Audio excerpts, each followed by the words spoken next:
réunis pour cette visioconférence pour parler des études supérieures à l'étranger, de l'année de césure, Parcoursup, comment s'y retrouver dans tout ça. Donc, pour cette visioconférence, il y aura la participation de Yvan Couallier, qui travaille avec moi au Centre Information Internationale et qui est chargé de mission Euroguidance. Nous Ouais. avons Rocio Hernandez également, qui travaille au pôle post-bac du rectorat de Lyon. Et nous avons Myrtille et Pauline qui seront là pour des témoignages et Loane va nous rejoindre un peu plus tard tout à l'heure. Donc, pour commencer ce webinaire, nous allons d'abord vous parler des études à l'étranger, de la césure avec Rocio Hernandez, comment on s'y prend sur Parcoursup pour en faire la demande. Ensuite, on vous présentera des pistes pour préparer son projet de césure et ensuite les ressources disponibles. Donc, pour étudier à l'étranger, il y a plusieurs possibilités. Soit on part en mobilité institutionnelle, c'est-à-dire qu'on est déjà inscrit dans un établissement français et on part pour un semestre ou une année à l'étranger. Soit on fait une mobilité individuelle et là on s'inscrit directement à l'étranger. Là, on ne passera pas par Parcoursup, puisque Parcoursup ne traite que les demandes en première année de formation de l'enseignement supérieur en France. Ou alors, on s'inscrit pour faire un double diplôme, où là, on s'inscrit directement dans deux établissements. Donc, on va vous présenter plus en détail ces mobilités-là.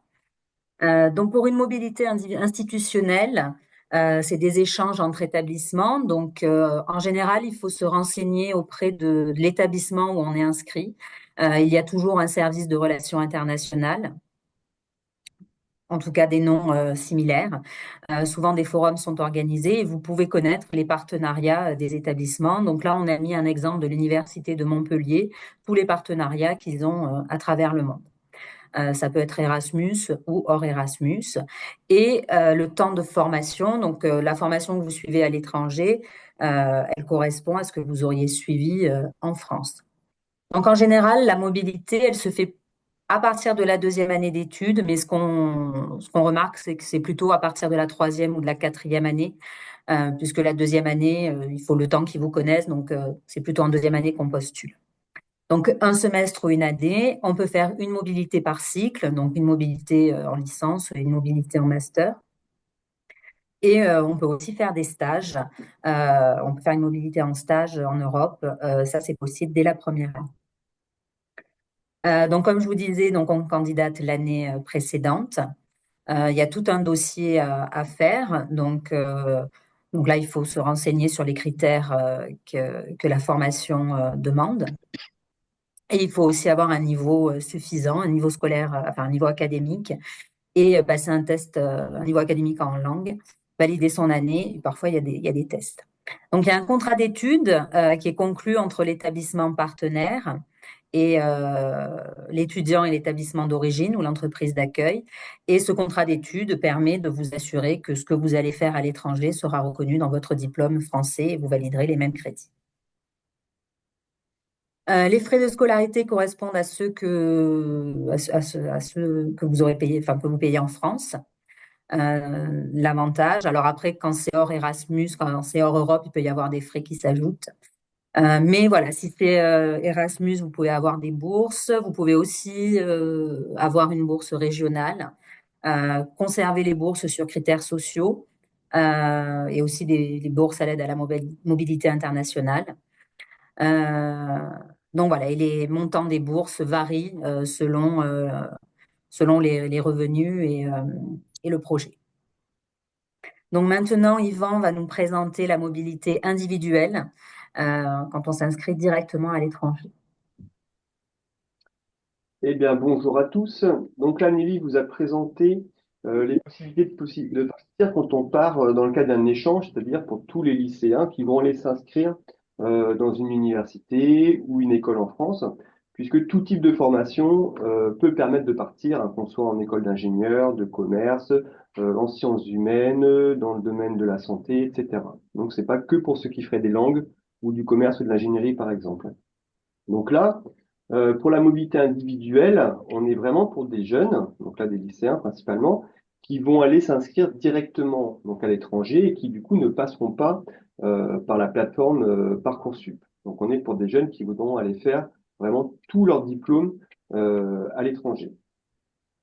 Donc, quand on veut partir comme ça, avoir un projet pour partir à l'étranger, ça peut être un projet en soi, mais ça ne dispense pas non plus de réfléchir à ce que l'on veut faire comme étude, puisqu'on va bien s'inscrire dans une formation, donc il faut bien choisir le domaine.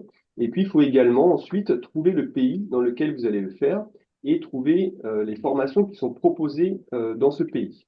Donc là, on va vous montrer un petit peu comment trouver les formations, puisque sur Internet, c'est vrai qu'on peut vite se perdre dans toutes les informations que l'on peut trouver.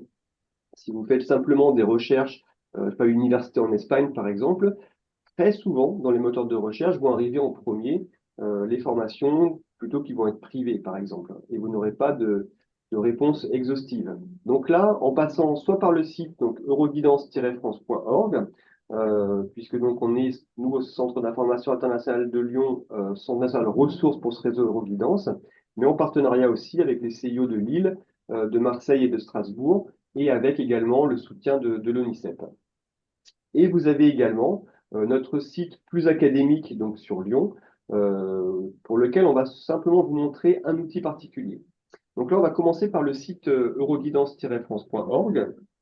En fait, quand vous allez donc partir à l'étranger, vous allez avoir, donc, pour la rubrique Europe, une carte de l'Europe. Et puis, pour ceux qui sont un peu moins bons en géographie, on vous a mis également la liste des pays dans la colonne de droite.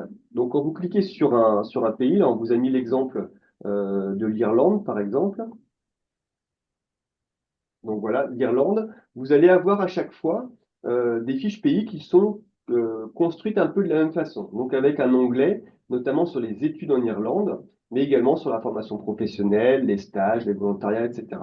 Donc là, quand on clique sur les études en Irlande, on va avoir un premier tableau donc avec les informations principales. Donc là, ce que vous voyez en haut, la modalité d'admission, c'est en fait un petit carrousel, c'est-à-dire une image qui tourne et qui vous donne les informations principales. Donc vous avez les modalités d'admission, les frais de scolarité, les dates clés pour pouvoir vous inscrire et également le moteur de recherche pour aller rapidement trouver les informations qui sont demandées.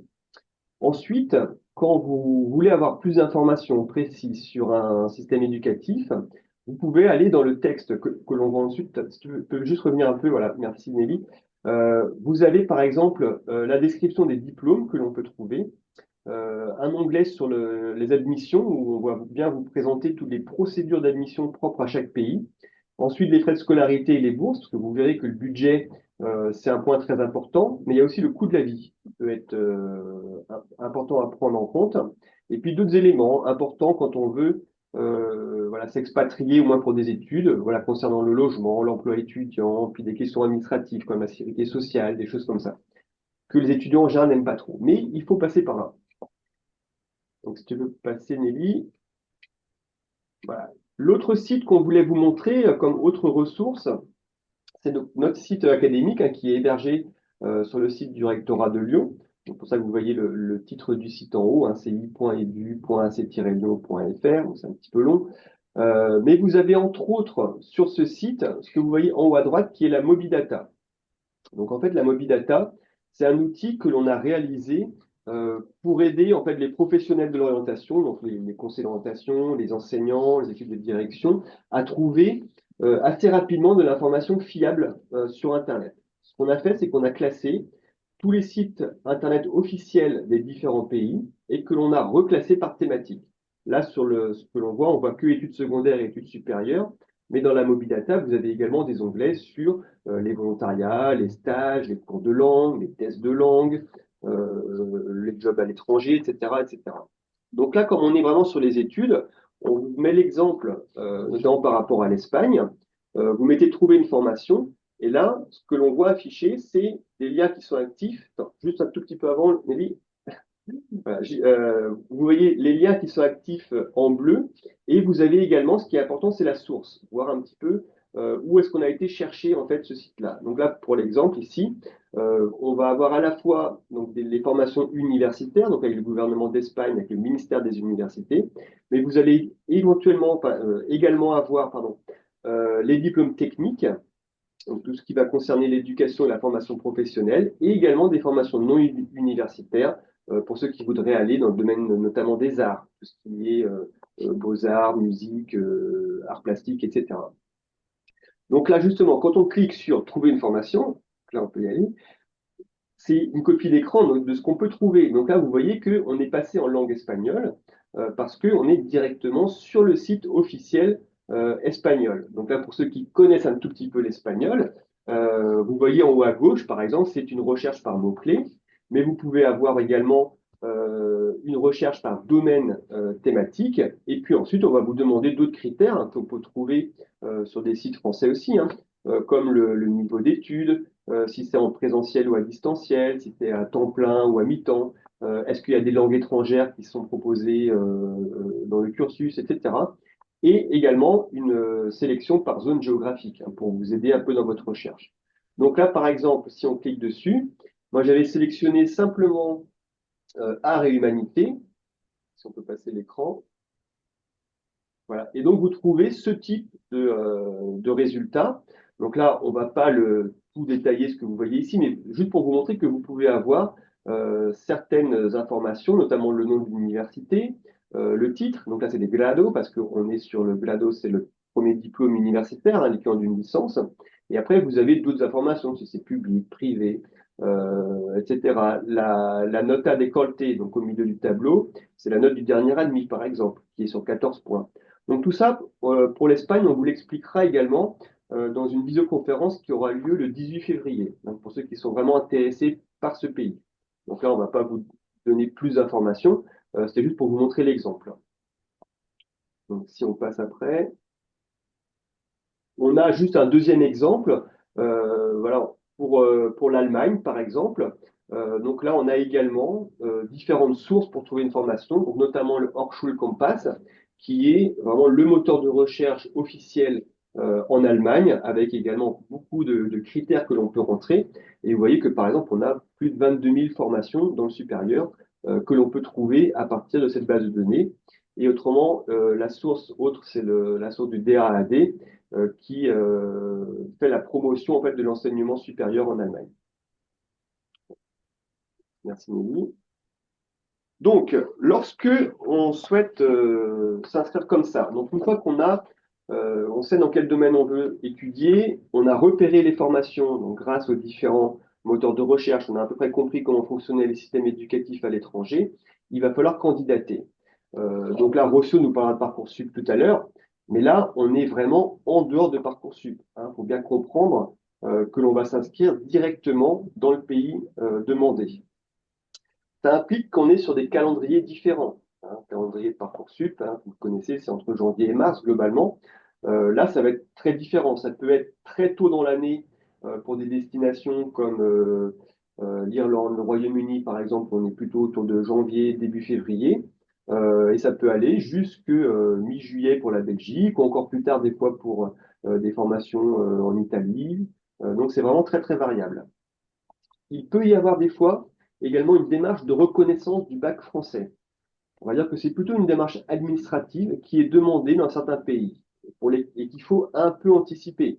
Euh, c'est souvent en Europe, paradoxalement, et c'est des pays comme l'Espagne, l'Italie, la Roumanie et la Belgique. C'est les quatre qui demandent le plus souvent une reconnaissance du bac français. Alors, les candidatures, elles se font quasiment tout le temps en ligne, soit sur des plateformes nationales, comme nous on a Parcoursup. Et là, on se rend compte que avoir Parcoursup, c'est vraiment un atout, parce que vous pouvez faire toutes vos demandes sur une seule plateforme et rendre beaucoup d'informations. Donc là, ça va être le cas également dans certains pays. Pour en citer comme ça, c'est le cas aux Pays-Bas, c'est le cas au Danemark, c'est le cas également comment dire, sur le Royaume-Uni, sur l'Irlande, par exemple. Mais des fois, ça va être des plateformes régionales, sur des pays qui ont des régions qui ont des pouvoirs importants. C'est par exemple l'Espagne, 17 communautés autonomes, 17 mini Parcoursup. Donc, on va dire que ça va multiplier quand même les démarches. Et puis, des fois, ça va être directement sur le site même de l'université. On a également beaucoup de demandes au C2I pour des jeunes qui voudraient partir au Québec, par exemple. Là, pour les universités, ça va être université par université. Donc, en fait, euh, toutes ces informations-là, vous allez les avoir justement en allant sur le site d'Euroguidance, où on va vraiment décrire à chaque fois les procédures d'admission pour tous les pays qui pourraient vous intéresser. Globalement, les critères d'admission, ça va être, on va dire, généralement les mêmes, bien qu'il puisse y avoir des disparités quand même entre pays. Mais globalement, on va vous demander d'avoir le diplôme qui permet d'entrer dans l'enseignement supérieur. En France, on a le baccalauréat, mais des fois, il est général, des fois, il est technologique, des fois, il est professionnel. Et même quand il est général, des fois, il y a différentes spécialités. Donc, selon les pays, ils vont pas toujours accepter tous les types de bac et ils peuvent des fois vous demander d'avoir une spécialité particulière. Donc là, il faut bien se renseigner en amont. Le niveau académique, en gros, c'est les notes que vous allez avoir au lycée et des fois au bac. Parce que dans certains cas, comme en France, on va plutôt se baser sur les notes que vous avez dans votre bulletin scolaire, puisque les sélections vont se faire avant d'avoir le bac. Mais dans d'autres cas, on va vraiment se baser sur les notes du bac. Donc ça veut dire que déjà que la réponse, vous ne l'aurez au plus tôt que pendant l'été, puisque il aura fallu que vous validiez votre baccalauréat. On a également la motivation et la personnalité hein, qui vont rentrer en compte. Vous n'êtes pas que des élèves, vous êtes aussi des personnes vous pouvez être engagé dans des associations, dans des activités sportives, vous pouvez avoir fait des petits jobs également déjà. Donc tout ça, c'est des choses qui vont être beaucoup pris en compte à l'étranger, d'autant plus, et ça on va y venir un petit peu après, que dans beaucoup de pays qui nous entourent, les pays nordiques par exemple, ou d'autres pays anglophones, faire une césure, c'est vraiment quelque chose qui est très commun. Donc vous allez, si vous voulez aller étudier à l'étranger, être un peu en concurrence avec des jeunes qui, après leur bac ou l'équivalent de leur bac, ont pu aller faire un volontariat, ont voyagé pour aller travailler, ont fait un séjour au pair, etc., etc. Donc, vous pouvez être un petit peu en déficit d'expérience par rapport à ces élèves-là si vous souhaitez enchaîner directement du bac à l'enseignement supérieur. Passez, Nelly. Un autre critère, et qui est peut-être même le premier critère dont on pourrait parler, en fait, c'est le niveau en langue. C'est évident que quand vous allez aller dans un autre pays, donc à l'étranger, si les cours ne sont pas en français, il va falloir maîtriser la langue, et ça même avant de partir. Je vous le dis parce qu'on a souvent des élèves, hein, donc souvent des lycéens, qui viennent nous voir et qui se disent, bah, moi, j'irais bien faire un bachelor, par exemple, en anglais aux Pays-Bas. Comme ça, eh ben, je serai diplômé au bout de 3 ans et en même temps, j'apprends l'anglais. Sauf que il faut d'abord passer un test d'anglais et être déjà compétent en anglais avant de pouvoir s'inscrire sur un diplôme qualifiant. Et c'est pour ça qu'on vous demande de passer un test comme le TOEFL, qui est le test d'anglais américain, ou l'IELTS, qui est son correspondant, on va dire, britannique. On a aussi l'application Duolingo English Test qui est sortie, pour la partie test en tout cas, au moment de la Covid, mais qui n'est pas acceptée par toutes les universités. Donc là aussi, vérifiez bien avant de passer des tests qui sont bien reconnus par là où vous voulez aller. Et puis, on a également d'autres langues, il n'y a pas que l'anglais. Là, je vous ai mis quelques exemples de tests, hein. Le CELI, par exemple, pour l'italien, le DELE pour l'espagnol, le TESDAF pour l'allemand. Mais en sachant que pour chacune de ces langues, il y a également d'autres tests qui peuvent être reconnus. Donc là aussi, quand vous regardez dans une université, à chaque fois, on va vous présenter des tests qui sont acceptés. On peut passer, Nelly? Alors, quand on part comme ça étudier directement à l'étranger, ce qui peut être des fois un frein pour les étudiants, les lycéens et leurs familles, c'est le budget. Hein. Vous voyez là, on vous a mis quelques exemples de frais que l'on a classés voilà, arbitrairement en différentes catégories. Donc les frais élevés des pays voilà, souvent anglophones, comme les États-Unis, l'Australie, le Canada anglophones. Donc là, ce sont les frais moyens d'inscription donc pour une année à l'université, auquel il faut rajouter les frais de logement, de transport, de vie sur place, hein. On va avoir des frais qu'on appelle modérés. Donc le Québec, puisque là, il y a des accords entre la France et le Québec, par exemple, ou à l'université, on paye comme les Canadiens qui habitent en dehors du Québec. Et puis ensuite, on a d'autres pays qui vont avoir des prix dans le public, hein, qui vont être un peu plus abordables, comme l'Irlande à 3 000 euros quand on commence des études en Irlande. Les Pays-Bas sur des cursus anglophones autour de 2 500. L'Espagne, ça dépend des régions, mais on est en moyenne à 1 500. La Belgique, un peu plus de 800, etc. Et on a d'autres pays qui ont des frais très bas, en tout cas pour les étudiants européens. Hein, ceux qui sont d'une autre nationalité que l'Union européenne, eux vont payer bien plus cher les études. Et là, on peut trouver aussi des formations qui vont être en anglais. C'est également gratuit dans les cégeps. Donc là, c'est les centres d'enseignement généraux et professionnels donc, au Québec. C'est plutôt l'équivalent des BUT, donc des diplômes en 3 ans, plutôt techniques.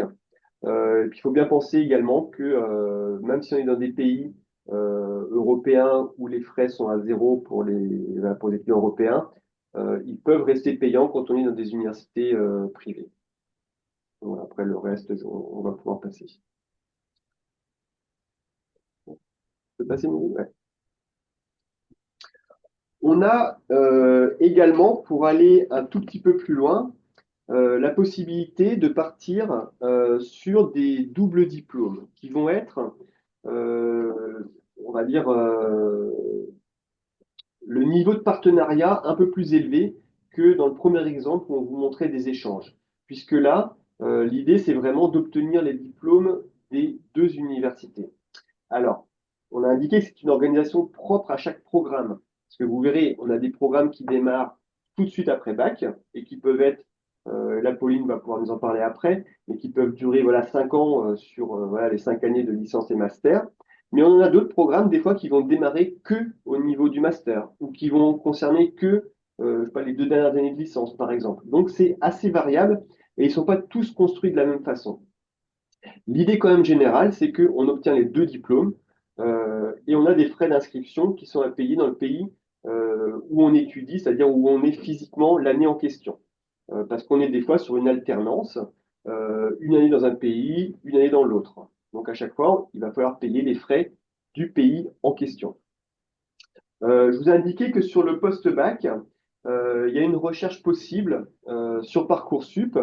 Quand vous mettez donc simplement double diplôme dans rechercher une formation, hein, vous voyez quand vous êtes sur la carte des formations, vous pouvez ensuite rentrer différents critères. Là, par exemple, j'avais sélectionné les licences. Donc après, vous pouvez mettre les spécialités de licence, comme le droit par exemple, et on avait quelques résultats. Je vais montrer, Nelly. Donc là, voilà, je vous ai juste pris un exemple hein, de l'université Marie-Louis Pasteur, donc basée sur l'université de Besançon, qui a un double diplôme en droit avec l'université de Limerick en Irlande. Donc voilà, c'est la possibilité du coup d'avoir les deux diplômes, le français et l'irlandais. Juste petite précision quand même, quand vous faites ce type de recherche sur du double diplôme, il va quand même falloir trier les résultats dans Parcoursup parce que vous allez avoir aussi des doubles diplômes franco-français, c'est-à-dire un diplôme, je ne sais pas, en psychologie et en même temps en sciences de l'éducation. Donc là, il faut aussi voilà, s'armer de patience un petit peu et bien trier tout ça. Mais on va vous demander après, à la fois à Rocio et puis aussi à Pauline qui va pouvoir expliquer un petit peu comment elle l'a fait. Mais Rocio, peut-être qu'elle a des petits tuyaux à nous donner aussi sur Parcoursup dans la recherche. Là, ce sera intéressant tout à l'heure d'avoir ces éléments-là aussi. Merci beaucoup, Pauline. Est-ce que vous voulez bien nous parler de ce que vous faites aujourd'hui? Bonjour. Moi, je suis en première année de Sciences Po, donc à Lille, donc à Sciences Po Lille, en double diplôme franco-italien avec la Sapienza qui se trouve à Rome. Donc, je suis dans ma première année en France et dans mon cas, ça va être une alternance sur 5 ans. Donc en fait, la première année, troisième et cinquième, je suis à Lille et la deuxième et la quatrième, je serai à la Sapienza à Rome. D'accord. Comment vous avez découvert ce diplôme? Euh, en fait, par Parcoursup. D'accord. mais aussi en regardant plus précisément les sites des Sciences Po parce que j'avais vraiment envie de faire Sciences Po. Et c'est un double diplôme assez de niche, parce qu'il y a très peu de place. Et donc celui-ci, il était présent sur Parcoursup, mais pas affiché en première proposition. Donc je me suis intéressée à l'université Sciences Po et je suis allée chercher dans les partenariats qu'ils font. Voilà. D'accord. Et qu'est-ce que ça vous apporte en fait de faire ce double diplôme? Premièrement, d'être double, voire triple diplômé, parce qu'il s'agit du diplôme Sciences Po qui a un grade master et d'une licence, enfin en équivalent crédit ECTS européen, d'une licence à la Sapienza et d'un master de spécialisation. D'accord. Donc vous aurez les deux diplômes des deux pays, c'est ça? Aussi bien la licence. Et vous avez pour projet de travailler en Italie après ou pas forcément, ou à l'international? Forcément en Italie, même si c'est possible, enfin c'est très encouragé pour tout ce qui concerne les ambassades ou la diplomatie, en tout cas dans mon domaine d'études, ce qui est la science politique. Mais dans mon cas, ce serait plutôt au niveau européen. Mais effectivement, ça vous déporte sur tous les pays européens en général quand on est double diplômé de deux pays européens. Et puis sinon, tout ce qui est relations franco-italiennes. D'accord. Est-ce que dans le chat, ils ont des questions pour Pauline ou pas forcément? Yvan, tu vois d'autres questions à poser à Pauline? Ah, il y avait une question là que je peux reprendre. Il y avait une question sur les langues. Quand on s'inscrit à l'étranger, est-ce qu'il faut, en plus de l'anglais, maîtriser la langue du pays dans lequel on va? En fait, les tests de langue vont être demandés pour la langue d'enseignement. Si je prenais l'exemple tout à l'heure que j'indiquais par rapport aux Pays-Bas, il ne faut pas forcément parler le néerlandais si on va sur un parcours qui sera enseigné en anglais. C'est vraiment le test d'anglais qui va être demandé. Moi, j'ai peut-être une autre question aussi pour Pauline. Est-ce que c'était sélectif comme formation? Est-ce qu'il y avait des procédures particulières pour y rentrer? Oui. Euh, pour commencer, c'est Sciences Po, donc il y a de toute façon une sélection qui est assez stricte. Et en ce qui concerne les doubles diplômes, ça va toujours être une sélection à part de la sélection générale, à part dans le cas où la sélection pour rentrer en double diplôme se fait après 1 ou 2 années en cursus général. Ce qui peut arriver, par exemple, mes homologues italiens qui sont dans le même cursus que moi, mais de l'autre côté en fait du tableau, ils ont une sélection qui se fait au cours de leur première année. C'est envisageable en France. Pour ma part, c'était un concours à part du concours commun qui est connu pour le réseau Sciences Po, avec une épreuve écrite consistant en 3 matières sur une journée, à préparer en amont sur des sujets assez précis. Et ensuite, sur le nombre de personnes, environ une centaine qui se sont présentées à l'écrit, 20 étaient retenus pour un oral qui se compose d'une discussion en 2 ou 3 langues, ça va dépendre des critères du double diplôme, avec des représentants des deux universités qui sont en lien. Et à partir de cela, en même temps que toutes les autres réponses Parcoursup, on va avoir la réponse définitive. Et toutes ces procédures, elles se font entre le moment où on valide la candidature, en même temps que tous les autres de Parcoursup, et les réponses définitives. C'est pour ça qu'il y a aussi un long délai pour pouvoir laisser les filières sélectives faire leur sélection. Donc, voilà. Merci. Je relaye une autre question du chat. Là, c'est concrètement donc, comment faut-il s'y prendre sur Parcoursup pour y accéder? Par exemple, Pauline, comment est-ce que tu avais repéré, toi, les formations sur Parcoursup? Est-ce que tu te rappelles?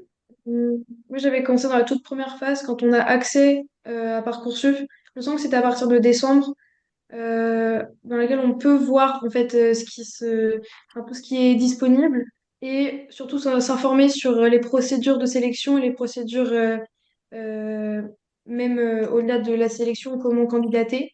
Parce que chaque formation a des critères très précis qui sont vraiment différents.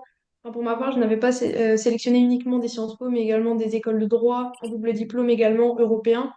Et donc, chaque école a des attentes très précises et souvent, c'est bien plus précis sur leur site respectif. C'est-à-dire que Parcoursup essaye de relayer le plus d'informations possible, mais qui sont assez succinctes. Et donc, en fait, pour pouvoir étayer et savoir exactement ce qu'il faut mettre dans les lettres de motivation, par exemple, qui sont différentes pour chaque école, bien aller se renseigner, regarder même les diplômes auxquels ça peut donner accès, surtout pour si on s'engage sur un double diplôme de 5 ans qui implique un cycle master, il faut regarder les cycles master auxquels on a accès par la suite. Parce qu'on peut se retrouver un peu au dépourvu après un premier cycle de 3 ans assez général, ne pas avoir accès à sa spécialité préférée. Donc ça, c'est vraiment à regarder au moment de Parcoursup, mais souvent c'est disponible sur la plateforme. Merci Et si, Pauline. Ouais. Oui, je- Rosso, vas-y. et voilà, et j'ajoute une chose hein, sur le moteur de recherche de Parcoursup. Il fonctionne bien sûr avec des mots-clés, donc vous pouvez les varier un petit peu, mais il y a aussi la possibilité, dans la recherche, ça va vous donner des formations qui sont proches de votre demande. Et donc, ça vous permettre aussi donc d'explorer d'autres formations auxquelles vous n'aviez pas forcément pensé. Et donc, vous savez que vous avez jusqu'à la possibilité de mettre en favori, à partir du moment où vous faites une recherche, qu'elle vous intéresse, vous la mettez en favori et vous avez jusqu'à 100 possibilités de favoris. Donc, c'est une possibilité aussi avec les comparateurs de, si vous avez mis en favori trois, quatre formations de double diplôme, de voir un petit peu rapidement les différences. Et ce que tu disais, Pauline, c'est exactement ça. C'est-à-dire que Parcoursup, c'est une plateforme qui permet à tous les établissements de donner des éléments le plus précis possible sur leur propre formation, avec une carte de formation, une carte d'identité qui est exactement la même pour mieux se repérer. Merci. Pour ce complément. Une dernière question que je relais du chat, et qui voilà, beaucoup plus pratique. Là, c'est pour les étudiants, mais aussi pour les parents. C'est par rapport au logement. Est-ce qu'on doit chercher son logement dans le pays étranger en amont, par exemple? Pauline, toi qui vas être en alternance entre la France et l'Italie, est-ce que tu sais déjà comment tu vas faire? Alors, j'avoue que le logement, c'est la plus grosse question, c'est très problématique. Je vais pas cacher ça. On a eu une réunion de rentrée 2 semaines après la rentrée avec des représentants de Rome qui sont venus nous informer à l'instant que dès janvier, il fallait chercher activement son logement pour septembre.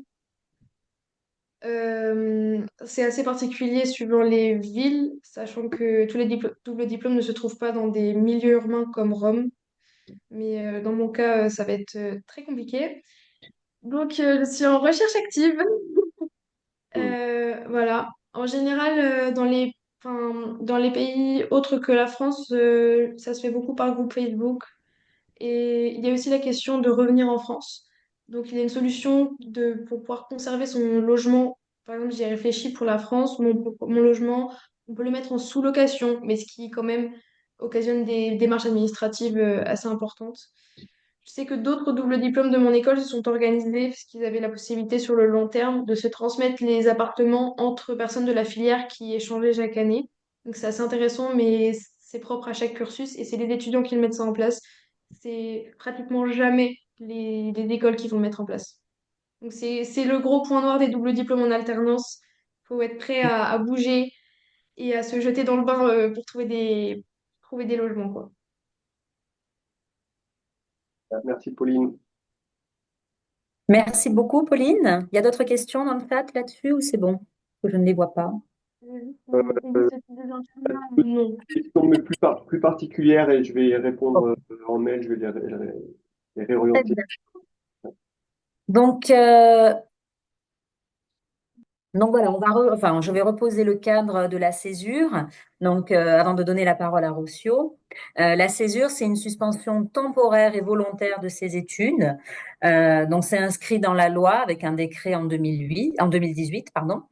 Et l'objectif, c'est d'avoir une expérience professionnelle ou personnelle en France ou à l'étranger. Le but de la césure, c'est d'avoir un projet pour pouvoir le mettre en avant après. Donc, Rossio, je vous laisse la parole. Très bien. Et voilà, vous me dites quand je passe. Voilà, donc la demande de césure dans Parcoursup, on va essayer de voir un petit peu comment s'y prendre. D'abord, vous savez, pour rappel, que Parcoursup concerne l'accès à la première année de l'enseignement supérieur. Donc la césure, elle va concerner soit les lycéens de terminale, soit éventuellement des étudiants qui étaient déjà dans l'enseignement supérieur et qui souhaitent éventuellement une réorientation. D'accord? Ça, c'est le public de Parcoursup. Alors, si vous êtes dans le cas où vous vous dites peut-être que j'aurais envie de faire justement une pause, peut-être que j'aurais envie d'avoir une expérience professionnelle, peut-être que j'aurais envie de parfaire une de mes langues, etc. Si vous êtes dans cette idée où vous vous dites tiens, peut-être que faire une année de césure avant d'embrayer sur le cursus d'études m'intéresse, c'est vrai que vous pouvez le signaler sur votre dossier Parcoursup. C'est-à-dire que votre dossier Parcoursup va vous permettre de formaliser les vœux sur les formations que vous souhaitez. Et à la rubrique qui s'appelle Mes vœux, vous avez la possibilité donc de demander cette année de césure. C'est quelque chose qui n'est pas obligatoire. Vous pouvez le signaler, c'est plus à titre informatif. D'accord? Vous pouvez le signaler et donc ça se fait pendant la période de la formulation des vœux, c'est-à-dire entre le 15 janvier et le 13 mars pour cette année. D'accord? Alors, pourquoi le faire? C'est-à-dire que ça permet, si on est dans cette idée de faire cette pause, cette année de césure, qu'elle se passe en France ou à l'étranger, ça permet de sécuriser la place de sa formation pour la rentrée d'après. C'est-à-dire que, imaginons un lycéen qui a envie de faire une licence de droit, il va candidater sur une licence de droit et il se dit, je vais partir faire mon année de césure et je sais qu'à la rentrée, non pas de septembre 2025, mais de septembre 2026, j'aurai ma place qui sera réservée pour aller en licence de droit. Donc, ça permet cette sécurisation du parcours en quelque sorte. On peut passer à l'autre diapo.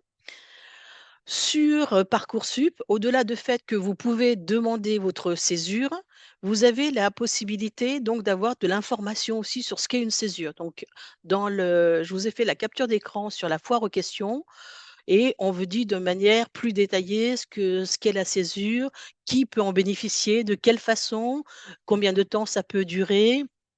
Quelle procédure, en règle générale, cela suppose? Et puis, quel est le statut lorsque justement on est en césure? Alors, on va répondre à ces questions-là sur la diapo suivante.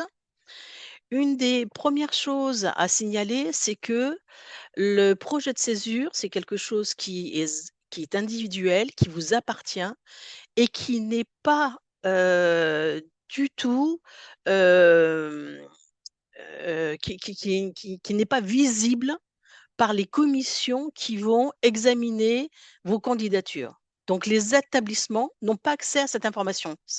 D'accord? Pour tout ça, pour vous sentir complètement libre de le cocher, de ne pas le cocher, de le signaler, de ne pas le signaler. D'accord? Donc, ça, c'est quelque chose d'important. À quel moment l'établissement prend connaissance du projet de césure? C'est lorsque vous allez recevoir à partir de la phase de réponse qui cette année est à partir du 2 juin, lorsque vous allez commencer à recevoir vos propositions d'admission, à partir du moment où vous acceptez définitivement une proposition, à ce moment-là, vous allez prendre connaissance des modalités pour participer à l'inscription administrative après les résultats du baccalauréat. Et à ce moment-là, en effet, vous avez la possibilité véritablement, concrètement, de vous dire, voilà, je vais me mettre en démarche pour faire ma demande de césure. Alors, c'est important parce que ça vous laisse véritablement aussi ce temps de réflexion, de cheminement. On s'aperçoit que certains demandent cette césure sur Parcoursup, finalement ne la finalisent pas, et le cas inverse. Certains n'y avaient pas pensé finalement entre janvier et mars, et puis au gré de conférences comme celle d'aujourd'hui, ou de rencontres, ou de réflexions, se disent bah, finalement, je vais peut-être opter pour la demande de césure. Donc ça, c'est quelque chose qui est important. Et donc, au moment où vous acceptez cette proposition d'admission, vous allez faire une demande auprès donc de l'établissement pour laquelle, justement, vous avez envie que votre place soit conservée pour l'année suivante. Donc, vous allez prendre contact avec l'établissement de l'enseignement supérieur, vous allez vous inscrire. Donc, ça, c'est important de savoir que quand vous êtes en année de césure, vous avez un statut étudiant et ce qui va avec. C'est-à-dire que vous pouvez bénéficier éventuellement des bibliothèques en ligne, de la carte d'étudiant, vous avez des frais de scolarité réduits. Et puis, vous avez également une convention qui vous permet, puisqu'on a vu que c'était cadré, hein, c'est réglementaire, il y a des tests réglementaires, vous avez une convention qui vous permet de définir, de ce que vous envisagez dans ce projet, en quoi il va vous apporter un plus. Pourquoi il va être un plus également après pour la réussite, hein, de votre cursus futur? Et puis, de quelle façon, justement, l'établissement va également garantir que vous allez, entre guillemets, jouer un petit peu le jeu. Donc, il va y avoir à la fois vous allez devoir motiver cette demande de césure, mais pour vous assurer qu'elle va être justement un bénéfice pour vous. Alors, la césure n'est pas accordée de droit, c'est une demande, hein, et c'est les responsables de formation ou les responsables d'établissement qui l'accordent ou pas. D'une manière générale, on s'aperçoit que lorsque les étudiants ont bien réfléchi à ce projet, qu'ils ont bien identifié les arguments, leur envie et qu'ils savent l'expliciter, généralement, les établissements acceptent cette césure. On a peut-être un petit bémol, c'est sur les formations en classe préparatoire aux grandes écoles, où là, on a encore un certain nombre de refus, puisque certains responsables de formation disant ça casse un petit peu le rythme que de partir en année de césure. Mais c'est de moins en moins le cas. Véritablement, de plus en plus, les établissements sentent bien que c'est véritablement beaucoup de prise d'autonomie, de prise d'initiative, des expériences qui sont très, très enrichissantes et généralement, c'est quand même plutôt accepté. Mais ça veut dire qu'il y a quand même des démarches à faire. Et puis, donc, avec cette certitude de pouvoir être à la rentrée dans le cursus qui nous avait pris l'année précédente. Après, il peut y avoir une chose, hein, c'est que pendant votre année de césure, finalement, vous avez changé de projet d'études, auquel cas, à ce moment-là, dans ce cas-là, vous avez envie plutôt d'aller, je ne sais pas, découvrir un diplôme en langues étrangères appliquées. Et à ce moment-là, puisque la place qui vous était réservée dans les cas qu'on a pris précédemment, c'était le droit, à ce moment-là, vous allez participer à Parcoursup pour votre nouveau projet d'études. Voilà, tout simplement.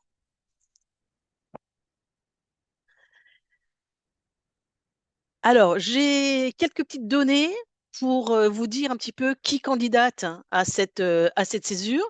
Alors, tout à l'heure, justement, je vous disais, lorsque vous informez le dossier Parcoursup, c'est à partir de là qu'on obtient justement ces données. Donc, c'est celle des candidats issus de Parcoursup 2024.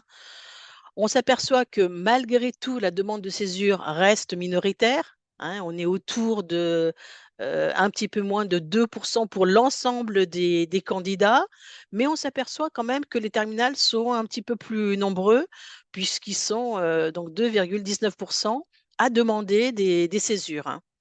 On s'aperçoit que les 3 séries de baccalauréat demandent des césures, aussi bien les bacheliers généraux, technologiques que professionnels. La répartition filles-garçons, on s'aperçoit que les filles sont un petit peu plus nombreuses à demander que les garçons. Au niveau de la répartition des couples d'EDS, on s'aperçoit que les couples sont assez présents.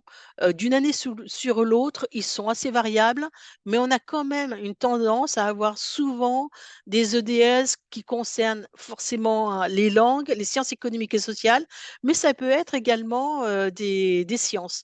Donc là-dessus, c'est vrai qu'il n'y a pas de couple d'EDS bien identifié. On s'aperçoit, et ça rejoint ce que tu disais, Yvan, c'est-à-dire que la césure, elle correspond, enfin, les études à l'étranger d'une manière générale, la mobilité d'une manière générale, elle n'est pas associée à un type de formation précis. Elle peut être vraiment très transversale.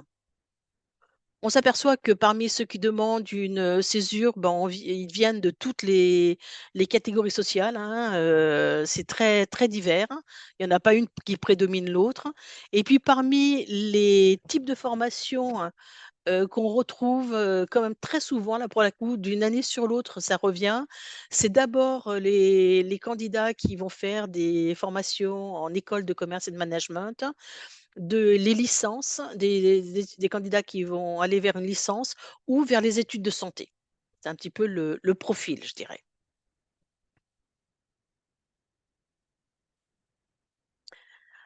Alors, pour en savoir un petit peu plus, tout à l'heure, je vous ai parlé de la foire aux questions sur donc Parcoursup, dédiée à cette thématique de la césure. Vous pouvez toujours contacter l'équipe Parcoursup du rectorat de Lyon si vous avez voilà, une- une- une demande à faire. On privilégie largement, largement la messagerie qui s'appelle Contact de votre dossier Parcoursup. Elle est en haut à droite. Alors cette année, on la voit un petit peu moins. Il faut cliquer sur la flèche en haut à droite pour avoir la messagerie Contact. Mais c'est une messagerie qui nous permet, nous, au niveau du rectorat de Lyon, d'avoir aussi la visualisation de votre dossier Parcoursup et donc de véritablement très vite vous guider sur ce qu'il y aurait à faire ou pas. Et puis, si vraiment vous faites partie, vous n'êtes pas sur un dossier Parcoursup, vous n'avez pas l'intention de candidater dans Parcoursup, bon, on a quand même une adresse générique que je vous ai mis.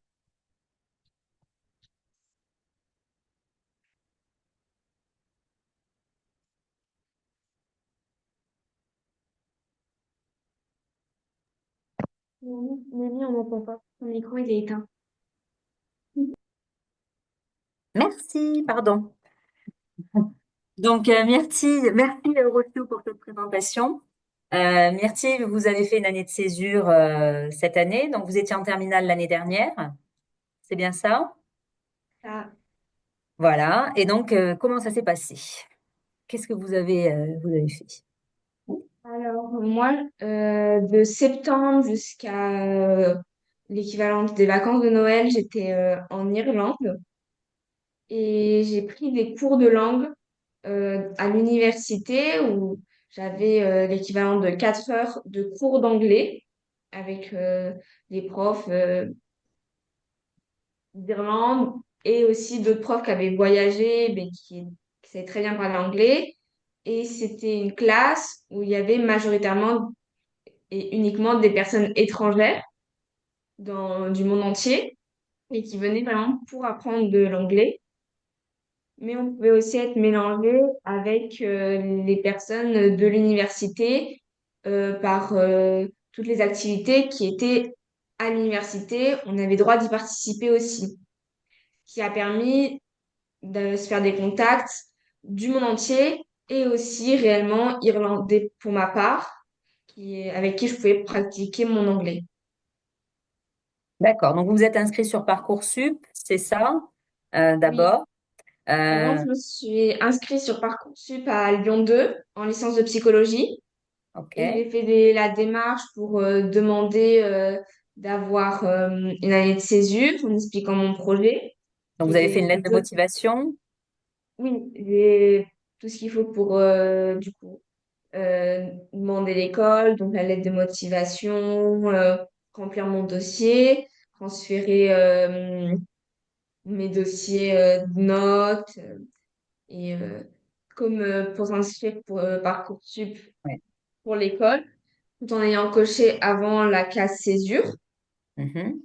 Une fois que mon vœu principal a été accepté, j'ai pu continuer les démarches en demandant l'année de césure, euh, dans laquelle j'ai dû expliquer tout mon projet en mettant les dates et à peu près l'idée de ce que je voulais faire. Même si tout n'était pas encore construit, au moment où j'ai dû demander, j'ai expliqué mes engagements, pourquoi j'en avais besoin et envie. Mhm. Suite à ça, ils m'ont accepté mon année de césure et certifié que si je veux retourner en septembre prochain dans cette université, ma place m'est réservée. Ok, vous me l'expliquez, Eurosio. Je vois dans les questions, on demande enfin, si vous êtes parti avec un organisme pour ces cours de langue ou si vous êtes partie toute seule. Euh, pour ces cours de langue, moi, je suis partie toute seule. Ouais, Je suis passée directement par l'école en Irlande. ok. Je suis passée également par le C2I, dans Mhm. l'idée, euh, qui m'a permis de m'orienter vers Limerick, en Irlande, une université dans laquelle, justement, qui est plutôt réputée pour ses cours de langue et qui est plutôt bien. En tout cas, moi, je m'y suis plus. Mhm.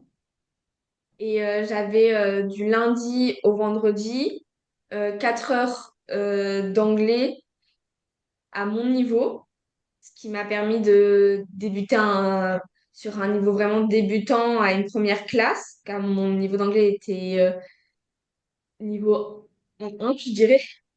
Ah, Et, et finir après par changer de classe au fur et à mesure justement de ce séjour et monter dans les classes, car mon niveau progressait.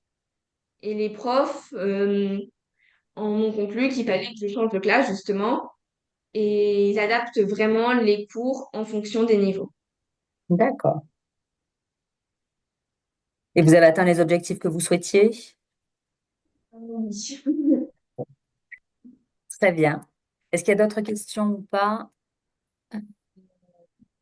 Faites une année de césure? Euh, non. Alors, est-ce que vous avez fait part de votre projet de césure dans la lettre de motivation? Dans la liste de motivation, j'en ai pas fait part.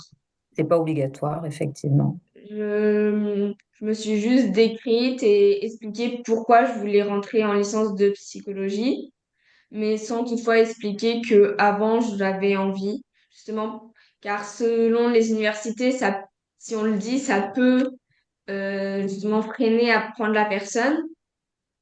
Donc, j'ai pas voulu prendre le risque de rajouter ça. Très bien. Merci beaucoup, Myrtille, pour cette présentation. Donc maintenant, Yvan, est-ce que tu veux bien nous présenter enfin, comment on peut choisir une mobilité en fonction de ses objectifs?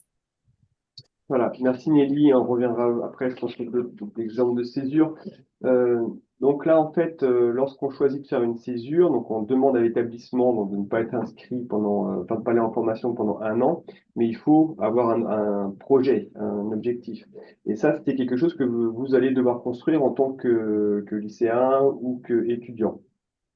Donc là, pour vous aider, pour savoir comment démarrer, vous pouvez passer entre autres par un quiz que l'on a réalisé et qui est présent sur notre site donc euroguidance-france.org, qui permet en une dizaine de questions, qui va reprendre un peu par rapport, par exemple, au budget disponible que vous avez, par rapport à votre niveau en langue, ce que vous avez envie de vivre pendant votre année. Ça va vous donner des pistes de mobilité qu'on va voir juste sur la diapo d'après. Arriver. Voilà. Donc là, vous voyez qu'on a des résultats. On a fait en sorte de ne pas vous donner des résultats qui soient trop directifs, mais plutôt des tendances. Parce que en étant voilà, lycéen, si on veut partir à l'étranger, vous pouvez être attiré par différents types de mobilité. Par exemple, d'abord commencer par des cours de langue, puis aller ensuite sur du volontariat ou du travail.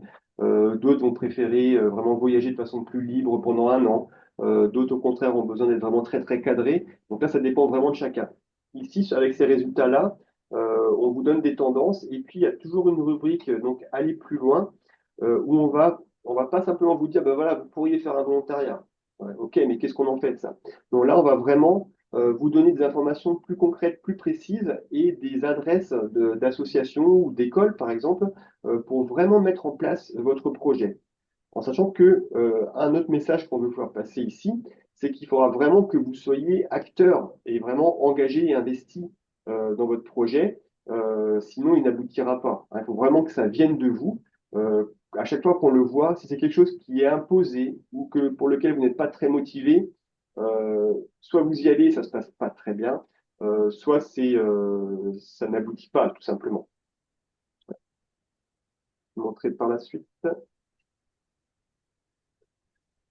Donc là, on a également Sur le site Euroguidance, on a différents dossiers auxquels renvoie également ce quiz, hein, où là, on va vous présenter de façon plus précise, donc là, par exemple, il y a l'année de césure, mais de façon plus précise des modalités de voyage, comme le séjour au pair ou des séjours linguistiques, c'est-à-dire simplement aller prendre des cours de langue, travailler à l'étranger, faire des volontariats, etc. Donc là, c'est vraiment pour vous guider, vous donner des idées et vous aider vraiment à construire votre projet. Là, on voit un petit peu la suite, par exemple sur du volontariat international, sur des jobs, etc. Alors, il y a une petite question là. À partir de quand est-ce qu'il faut se soucier d'organiser son année de césure? Ça, c'est assez variable. On va dire que dans le projet, globalement, comme Rossio l'a indiqué tout à l'heure, il faut l'indiquer dans vos vœux sur Parcoursup, hein, entre janvier et mars. Et je dirais que c'est aussi à ce moment-là qu'il faut déjà commencer à réfléchir à son projet, prendre contact avec des organismes pour vraiment le mettre en œuvre. Alors, on dit que globalement, c'est entre 6 mois et 1 an. Ce qui n'est pas forcément aisé pour les lycéens qui sont en même temps dans l'année du bac, donc avec beaucoup de choses à penser, beaucoup de choses à faire, et voilà, avec une pression éventuellement qui peut être forte. Merci beaucoup. Donc maintenant, on va vous présenter un peu tous ces dispositifs qui existent, toutes ces possibilités en tout cas. Donc, on va commencer, si ça veut bien marcher. Ah, pardon. Tac. Donc, par les volontariats. Donc, les volontariats, c'est une mission à l'étranger en général, sur un projet que vous pouvez choisir, soit dans l'humanitaire, soit dans la rénovation, des choses comme ça. Donc, il y a des chantiers internationaux qui existent, des chantiers internationaux, pardon, qui peuvent durer au minimum 2 semaines ou plusieurs mois. Donc voilà, là c'est des thématiques et vous pouvez aller sur un site qui s'appelle cotravaux.org pour trouver justement des missions. Et vous avez aussi des corps européens de solidarité, euh, où là aussi, c'est des missions qui peuvent durer de 2 mois à 12 mois, sur plusieurs thématiques. L'avantage, c'est qu'on est avec d'autres Européens et on découvre d'autres cultures et on peut avoir une première expérience professionnelle. Donc pareil, vous pouvez aller sur le portail européen de la jeunesse et vous rapprocher d'un organisme de soutien pour partir, parce qu'on a obligatoirement besoin d'un organisme. Donc, sur les sites, vous pouvez avoir accès aux différentes missions. Je- Vous avez aussi la possibilité de faire des services civiques. Ça peut être aussi bien en France qu'à l'international. Donc, pareil, c'est des missions de minimum 6 mois à 12 mois. Et pareil, il y a plusieurs thématiques. Donc, vous pouvez aller sur le site servicecivique.gouv.fr et vous avez des missions aussi bien en France qu'à l'étranger. Donc, vous pouvez aussi regarder ça. Les séjours au pair, Yvan. Oui, donc là, le séjour au pair, je vais en parler, mais avant, donc, il y a Eloane qui est arrivée également parmi les panélistes. Ah, Euh, je vois Peut-être pas. qu'on peut lui demander le Je ne l'avais pas vu, Bonjour. excusez-moi. Bonjour, Péloane. parcours. Donc, vous avez fait un chantier international, c'est ça? Non, moi j'ai fait au pair par contre. Ah, ok. Voilà. Garçon père. J'ai aussi fait Pardon. un international l'été au Kenya. Ah, au Kenya, d'accord. Ah, Ok, alors pardon. oui, Est-ce que tu je peux savais pas que reprendre tout ton c'était parcours nommé peut-être? comme ça. Ok, donc bonjour à tous, je m'appelle Éloane Collier. J'ai également fait une année de césure après mon baccalauréat, il y a 3 ans de cela. Après mon baccalauréat, après cette année de césure, j'ai donc intégré une classe préparatoire et je suis désormais à l'ESSEC, à Cergy, à côté de Paris. Donc voilà, et donc j'ai effectivement fait un volontariat. Je savais pas que c'était, enfin, nommé comme ça, car c'était que 1 mois et non pas 6 mois. Et je suis parti à ce moment-là au Kenya. Je sais pas ce que vous voulez que je dise exactement. Alors, comment vous avez fait, comment ça s'est passé pour faire les démarches? Alors, du volontariat? Oui, le volontariat Ok. pour l'instant. Ok. Donc moi, ça a été pendant 1 mois, j'ai été en contact avec l'association qui s'appelle Solidarité Jeunesse, qui elle m'a mis en contact avec KVDA Kenya. Et donc, après, c'est quand même pas mal de démarches. Et là, il fallait s'y prendre assez tôt. Mais Solidarité Jeunesse, sur son site, met plein de partenariats avec plein d'associations à l'étranger. Et donc, via son site, j'ai pu rentrer en contact avec KVD à Kenya et donc partir un mois. Avant cela, il y avait eu un week-end où en Île-de-France où on se préparait en fait à partir. Mais donc, c'est via cette association. Et qu'est-ce que vous avez fait pendant cette mission au Kenya? Ouais. Alors, je suis parti pendant un mois, c'était l'été il y a 2 ans. Donc, l'émission principale, j'étais maître à l'école, enfin, professeur. Donc, l'idée, c'était d'être dans un petit village totalement isolé, c'est-à-dire qu'on avait effectivement pas de toilettes, pas d'eau, à peine d'électricité. Donc, ça change énormément de ce qu'on peut voir en France. C'est vraiment un choc culturel, mais c'est extrêmement enrichissant. Et donc, la journée, j'allais, il y avait il y avait une Espagnole qui était avec moi. Et on allait la journée donner des cours dans une école à des Kenyans en anglais. Voilà. D'accord, en anglais. Et pourquoi avoir fait, qu'est-ce qui vous a plu dans ce programme-là? Ok. Donc je faisais des cours d'ailleurs de toutes les matières. En fait, il y avait rien qui était bien défini. C'était vraiment en fonction de nos compétences, de ce qu'on savait faire, ce qu'on pouvait. C'était vraiment, ça s'adaptait à chacun d'entre nous. Donc moi, j'avais fait plutôt des maths, de la géographie, voilà, ou encore des premiers secours, ce genre de choses. Et j'ai décidé de partir. Donc c'était entre mes 2 années de classe préparatoire, car je voulais mettre à profit mon été pour m'améliorer sur les langues en partie, donc en anglais en revanche au Kenya, et également pour pouvoir faire quelque chose qui a du sens. Donc voilà, partir dans un pays étranger et pouvoir apporter une sorte de valeur ajoutée, quelque chose. C'est pour ça que j'ai choisi le Kenya. Et puis un pays d'Afrique, effectivement, ça change. Je n'étais encore jamais allé en Afrique, c'est pourquoi tout s'est aligné sur le Kenya. D'accord. Et vous avez, ça a été pris en compte quand vous avez postulé dans des écoles de commerce? Vous avez réussi à le mettre en avant ou pas Alors, forcément? pour les grandes écoles, c'est sur concours. Donc là, c'est vraiment nos qualités écrites qui comptent. Et ça, ils en ont clairement aucune idée. C'est totalement anonyme. Par contre, après, il y a la deuxième phase, une fois qu'on est admissible. Donc, il y a des euros. Sauf pour HEC. Moi, j'étais admissible jusqu'à HEC. Et après, c'est la seule école où il n'y a pas d'oral de personnalité. Et ensuite, il y a, sur toutes les autres écoles, il y a des euros de personnalité. Et effectivement, ça compte pour une partie assez importante. À l'ESSEC, il me semble que c'est au moins 20-30%, rien que sur l'oral de personnalité.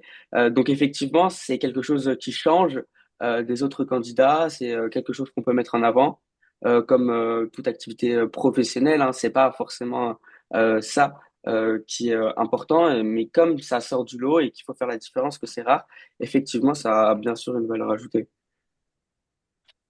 Très bien, je vous remercie, Éloane. On reviendra vers vous Pas de pour souci, au pair. ça marche. Merci.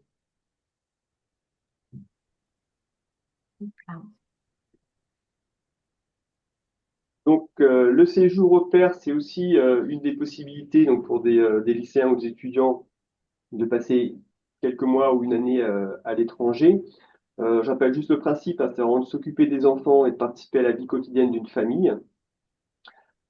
Quand on reçoit des jeunes au C2I qui nous parlent du séjour au pair, notre premier réflexe, c'est aussi de leur demander voilà, s'ils ont déjà eu l'habitude de faire du babysitting ou de garder des enfants, de travailler en centre aéré, des choses comme ça, pour qu'ils se rendent vraiment compte hein, de ce que ça peut être ce type de mobilité, parce qu'on est vraiment intégré dans une famille. Si le jeune il a plutôt envie voilà, d'être avec des jeunes de son âge, d'aller découvrir d'autres choses, c'est peut-être sur d'autres programmes qu'il faut qu'il aille. Par contre, s'il veut vraiment découvrir la culture d'un pays vraiment de l'intérieur, sur un format, on va dire, financièrement économique, parce que on est logé, on est nourri, et puis on a des indemnités également à la fin de chaque semaine, ça peut vraiment être une bonne idée. Les conditions de travail, elles varient d'un pays à l'autre. Donc, on conseille en tout cas d'avoir un contrat qui soit écrit. En Europe, on est en général autour de 30 heures. C'est variable, entre 25 et 35 heures selon les pays et selon les familles des fois. Et puis aux États-Unis, là, c'est là où qu'on a vu le maximum, en tout cas, c'est autour de 45 heures. Euh, et on conseille plutôt de passer par une agence, donc soit l'UFAP, qui est l'Union française des agences au pair, avec une douzaine d'agences sur tout le territoire, ou alors par deux autres organismes comme l'OFIS, qui est l'Agence de garantie des séjours et stages linguistiques, ou l'UNOCEL, qui est l'Union nationale des séjours linguistiques. Pour les États-Unis, par exemple, c'est obligatoire de passer par un organisme, notamment pour l'obtention du visa. Ensuite, pour d'autres destinations, on n'est pas obligé de passer par une annonce. Des fois, ça se fait un petit peu voilà, au fil de l'eau, au fil des rencontres, ou alors par des plateformes, par exemple. Mais là, encore une fois, il y a du coup que vous et la famille. Là, peut-être qu'Eloane, je sais qu'il a fait une partie de ses jours au pair, hein, comme il l'a indiqué, va peut-être nous dire, voilà, pour lui, en tout cas, comment ça s'est passé, et nous parler peut-être un peu de l'année de césure qu'il a fait en général. Ok, donc effectivement, j'ai été au pair moi pendant 3 mois. C'est une durée qui est assez courte. Donc, pour revenir sur mon année de césure, pour vous donner une idée de manière générale, j'ai d'abord été 5 mois en Allemagne. Et puis après, je suis parti à Malte pendant 6 mois. Pendant ces 5 mois en Allemagne, donc j'ai suivi des cours d'allemand. J'allais à l'école tous les matins. Donc il y avait encore voilà, plein de personnes différentes de tous les pays. Donc j'allais en cours le matin. Et effectivement, j'ai été logé dans un premier temps avec l'école qui avait des appartements. C'était assez cher et il y avait d'autres étudiants, mais qui restaient beaucoup dans leur chambre, qui parlaient pas beaucoup. Et moi, c'était pas ce que je recherchais. Donc, j'ai d'abord trouvé un petit job en fait de babysitter en Allemagne. Et à force, ils m'ont proposé en fait de devenir au pair chez eux. Donc, ça s'est fait un petit peu sur une opportunité. Je suis passé par aucun des sites mentionnés. Donc, effectivement, pendant une année de césure, on peut se retrouver à faire des choses qu'on ne pensait pas faire en fonction des opportunités. Donc, il n'y a rien de fixe. En tout cas, pour moi, il n'y avait rien de fixe, ça c'est sûr. Donc, j'ai été au pair pendant après les 3 derniers mois de mon séjour. Effectivement, sur un point de vue financier, c'était très, très bien car je n'avais plus à payer de logement qui était assez cher. Je n'avais plus à payer ma nourriture car j'étais nourri avec la famille. Et en plus de ça, j'avais un petit contrat, une centaine, 200 ou 300 euros à peu près de revenus. Donc, c'était toujours ça de prix. Et au niveau de la langue, c'est très, très enrichissant car on parle avec des enfants, on s'occupe d'eux, ça nous occupe nous également. Et on apprend beaucoup sur ça et on est vraiment voilà, en immersion dans une famille. Donc, de ce niveau-là, c'est très bien. Et pour ma part, donc je m'occupais de l'après-midi, j'avais mes soirées de libre et mes week-ends de libre également. Donc, ça laisse quand même une grande flexibilité dans notre emploi du temps. Pour ma deuxième partie de césure, je ne sais pas si vous voulez que je la mentionne maintenant. Quoi? Non. Comment? Oui, oui, c'est quoi déjà? Oui. C'était Donc, je suis parti à Malte. Là, j'avais rien d'organisé au début. Donc, j'ai commencé à faire des entretiens. Moi, je voulais travailler. J'ai commencé à faire des entretiens lorsque j'étais en Allemagne. J'ai cherché sur Internet, sur des groupes Facebook, ce genre de choses. J'ai décroché mon premier emploi en restauration, donc là-bas. J'y suis allé. Voilà, j'avais pas forcément de logement, mais tout s'est fait un peu sur place. J'avais quand même ce premier emploi qui m'assurait voilà un revenu en arrivant pour m'aider. ouais. Mais j'ai par la suite eu d'autres opportunités en changeant d'emploi. J'ai travaillé donc les 2 premiers mois dans la restauration en tant que serveur pour Intercontinental, la chaîne d'hôtels Intercontinental Malta. Et j'ai après eu d'autres emplois. Donc c'était encore une fois très flexible c'est vraiment en fonction des opportunités qu'on a sur place en fait, en tout cas pour ma part. Vous les avez trouvés sur place, les jobs, c'est ça? Donc le premier nom, je l'ai trouvé donc en amont via des entretiens en visioconférence. car Malte, pourquoi j'ai choisi Malte? Car c'est en Europe et moi c'était à la sortie du Covid, donc c'était pas possible, difficile d'aller hors zone de libre entrée et sortie. Donc j'ai choisi Malte et parce que c'est une île euh, anglophone, même s'il y a beaucoup de Français effectivement, mais c'est une île quand même qui est à la base anglophone et quand j'ai travaillé à Intercontinental, c'était en anglais. Et après sur place, après 2 mois, j'ai trouvé un autre emploi et j'ai démissionné d'Intercontinental car je trouvais quelque chose qui me plaisait plus. Ok. Il y a une question dans le chat par rapport au volontariat au Kenya en termes de logement, de vie sur place. Mhm, Comment ça mhm. s'est passé? Alors, premièrement, un volontariat, alors là, sous réserve, hein, je sais pas, mais en tout cas, pour ma part, c'était quand même assez cher, il faut prendre ça en compte.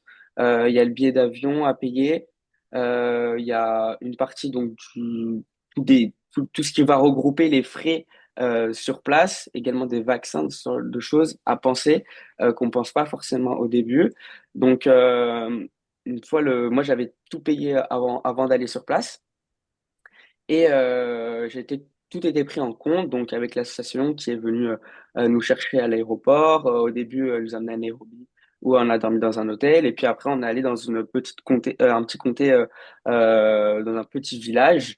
Pour le coup, il y a, il y avait de l'électricité, il me semble, depuis 4 ans. C'était pas du tout confort, hein. Les toilettes étaient au fond du jardin. Les matelas, voilà, c'était C'est pas rudimentaire. extra, voilà, c'était vraiment, mais après, tout était pris en compte, la nourriture, ils avaient ramené de la nourriture à l'avance, on mange souvent la même chose, du riz au mieux, sinon c'est la farine avec de l'eau, mais c'était extraordinaire, Merci beaucoup, Éloane. pas de souci. Alors, on va parler maintenant des échanges de services. Donc là, c'est des échanges entre particuliers. Donc, il faut avoir 18 ans. Et ensuite, il y a plusieurs plateformes dans les 4 formes qu'on vous a mis, Woofing, LPX, Helpstay et Workaway, qui permettent de mettre en relation donc des particuliers pour des missions de services, donc soit travailler dans des fermes, soit dans des hôtels ou des choses comme ça. Myrtille, en ce moment, vous êtes en train de faire des démarches pour faire un échange de services. Comment ça se passe? Euh, Bah, pour l'instant, je suis en train de regarder du coup sur le site Workaway, dans Ok. lequel ils proposent beaucoup de différentes choses selon ce qu'on aime faire. Donc, il peut y avoir des choses plus pratiques et dans l'art ou dans les réparations, des constructions de choses, des rénovations ou justement dans les fermes, plus avec de l'agriculture, des plantes ou tout simplement de l'hôtellerie, donc check-in, check-out et juste être derrière un comptoir. Donc ça va vraiment être selon ce qu'on préfère faire. Et la plupart des choses vont quand même juste ne pas être rémunérées et de l'échange de services. Donc ils vont nous loger et nourrir et on va travailler pour eux un certain nombre d'heures en fonction de ce qu'ils demandent. Donc ce sera la plupart du temps autour de 5 heures par jour, excepté les week-ends où on serait libre de faire ce qu'on veut, de voyager, et découvrir le pays justement.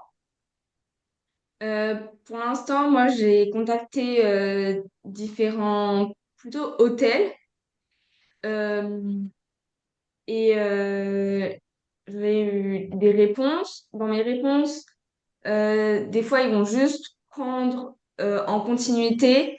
Donc, pour l'instant, ils prennent vraiment du mois au mois. Donc, ils m'ont dit de les recontacter à la dernière minute plutôt. Ou D'accord. alors, je vais avoir des visios ou vraiment où où je vais communiquer avec eux par du coup appel. Comment dire? Euh, Justement pour évaluer mon niveau d'anglais, car souvent ils demandent une base. Ou j'ai aussi vu des choses dans d'autres pays comme l'Allemagne où ils vont aussi demander des bases de la langue du pays. Donc moi qui parle anglais, espagnol et français, j'ai dû éliminer certains pays à cause de la langue. Voilà. Très bien. Donc là, il faut aussi, enfin, il faut qu'on rappelle aussi que c'est vraiment une mobilité individuelle, hein, donc les frais de transport sont à la charge de la personne qui part. Et voilà, il n'y a pas d'organisme qui vous accompagne, donc voilà, il faut être prêt à avoir ce genre d'expérience-là. L'autre, donc là, Elouane nous a déjà parlé de son expérience.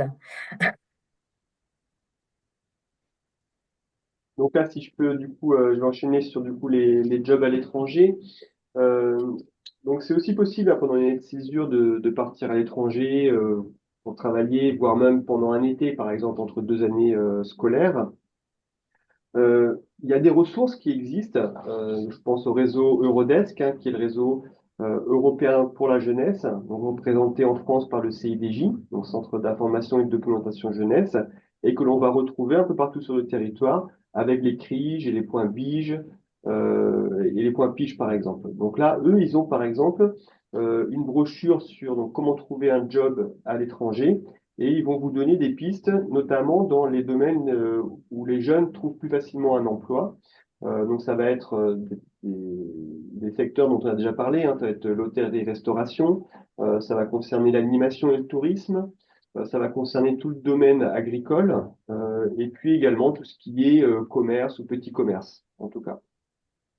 Il faut savoir quand même que c'est un peu plus facile de trouver un emploi lorsqu'on est disponible pour souvent toute une saison. Hein, la saison estivale, par exemple, ça va concerner le mois d'avril globalement jusqu'à la fin de l'été, août, voire septembre ou octobre.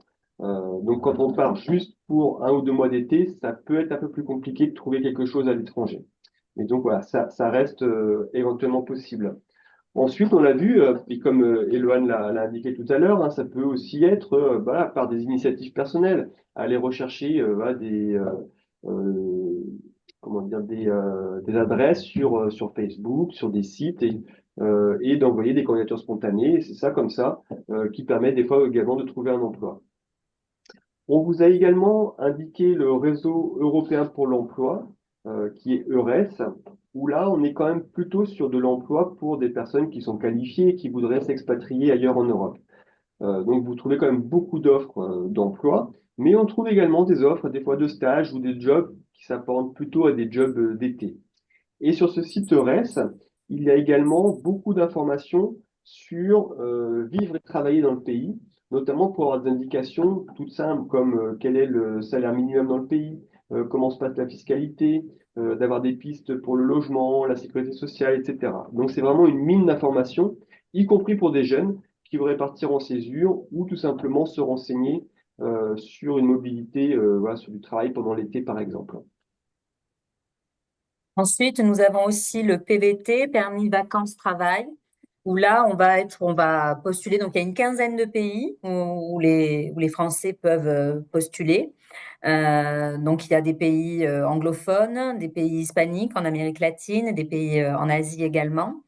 Et là, pendant un an, vous allez pouvoir travailler, voyager, améliorer les compétences linguistiques, découvrir de nouvelles cultures et avoir différentes expériences pro. Donc, le PVT, c'est aussi une bonne opportunité de partir pendant une année, enfin jusqu'à une année. Après, vous êtes libre de faire ce que vous voulez. Il faut avoir un minimum de ressources sur un compte, mais ça, chaque pays a ses propres critères. Donc voilà, il faut se renseigner par rapport au pays qui vous intéresse. Donc, on arrive à la fin de cette visioconférence. Juste pour vous rappeler nos prochaines visios, donc nous aurons le mardi 18 février sur les études supérieures en Espagne et aussi le jeudi 3 avril pour parler de volontariat et d'autres expériences. Donc, si vous avez envie de plus d'infos sur ces dispositifs-là, n'hésitez pas à venir à vous connecter. Donc pour les sites, vous avez toujours notre site Euroguidance, donc qui est le réseau européen d'orientation tout au long de la vie. On vous a montré des captures écran, donc n'hésitez pas à y aller. Nous avons aussi le site du Centre Information International, où vous pouvez trouver beaucoup d'informations aussi. Vous êtes connecté d'ailleurs sur le site pour être ici. Et nous avons l'adresse mail du C2I, ci.ac-lyon.fr. Si vous avez des questions, vous pouvez nous envoyer un message. Donc, merci à tout le monde d'avoir participé à ce diaporama. Merci Myrtille, Pauline, Éloane pour vos témoignages. Rossio, merci beaucoup de vous être rendu disponible. Enchanté. Yvan, tu veux ajouter quelque chose? Non, peut-être voilà, peut-être tout simplement dire que voilà, il y a beaucoup de choses qui existent, beaucoup de possibilités. Nous, on a coutume de dire au Centre d'information internationale qu'on fait du sur-mesure, hein, parce que ça dépend vraiment voilà, de la situation de chaque élève, de ses objectifs, voilà, de ses moyens, de son niveau en langue, etc. Et que c'est qu'il faut vraiment être engagé pour que ça puisse aboutir. Peut-être moi j'aimerais bien demander du coup à nos trois témoins, là, Myrtille, Pauline et Éloane, voilà, s'ils avaient peut-être un mot pour donner envie à des jeunes de votre âge de partir, voilà ce que ça vous a apporté et pourquoi le faire finalement. On voit qu'il n'y en a pas tant que ça qui le font en fait. Ok, je peux peut-être juste commencer pour répondre à une question du chat que j'ai vue. C'était pas trop dur de reprendre les études après un an à l'étranger. Donc, vous pourrez également dire un mot sur ça. Mais étant donné que j'ai vu cette question que je trouve très intéressante parce que c'est le premier frein, en tout cas, de vos proches et ou de vos profs. Donc, moi, mes professeurs étaient assez contre en fait le fait que je fasse une année de césure, particulièrement car je voulais faire une prépa après, et la classe préparatoire. C'est quelque chose qui est assez difficile, mais au final, j'ai fait parce que j'avais envie de le faire. Et donc voilà. Donc je l'ai fait. Et je pense, au début, effectivement, les premiers mois, j'ai dû travailler beaucoup, peut-être plus pour me remettre à niveau. Mais la classe préparatoire est quelque chose qui s'étale sur 2 ans, donc j'ai pas eu de souci après à me remettre à niveau. Et au final, il n'y a pas eu de différence, voire au contraire, car j'ai pu intégrer voilà, une très bonne école. Donc, je pense vraiment que c'est quelque chose qui peut vous apporter en maturité, en professionnalisme, en plein de choses, à tous les soft skills. Effectivement, c'est extraordinaire à ce niveau-là. Donc, c'est très, très enrichissant, mais il faut que ça parte de vous-même. Il faut que vous en ayez envie. Moi, j'en avais envie, donc je l'ai fait et je m'étais promis en fait que j'allais intégrer une classe préparatoire après. Donc je suis rentré et je l'ai fait. Et donc ça dépend vraiment de chacun, mais c'est toujours quelque chose d'extrêmement enrichissant et une ouverture d'esprit incroyable. Voilà. D'abord un mot sur les années de césure, puisque alors, j'en ai effectué une, mais pendant mon lycée. Mais c'est quand même ça, en partant en Italie pour un an, qui m'a ensuite dirigée vers mon double diplôme et vers les études que je commence à présent. Donc en fait, ça peut être, comme le dit Eloane, quelque chose qui peut renforcer votre projet, mais ça peut être aussi une plaque tournante vers de nouveaux projets ou découvrir ce que vous avez, enfin, des nouvelles envies parce que vous avez découvert de nouvelles choses, une nouvelle langue, de nouvelles cultures ou plein d'autres choses. Et ça peut vraiment vous orienter dans un tout autre projet et même vous donner plein d'opportunités comme mes doubles diplômes que j'aurais pas pu faire, en tout cas, auxquels ça aurait été plus difficile de candidater sans cette première expérience.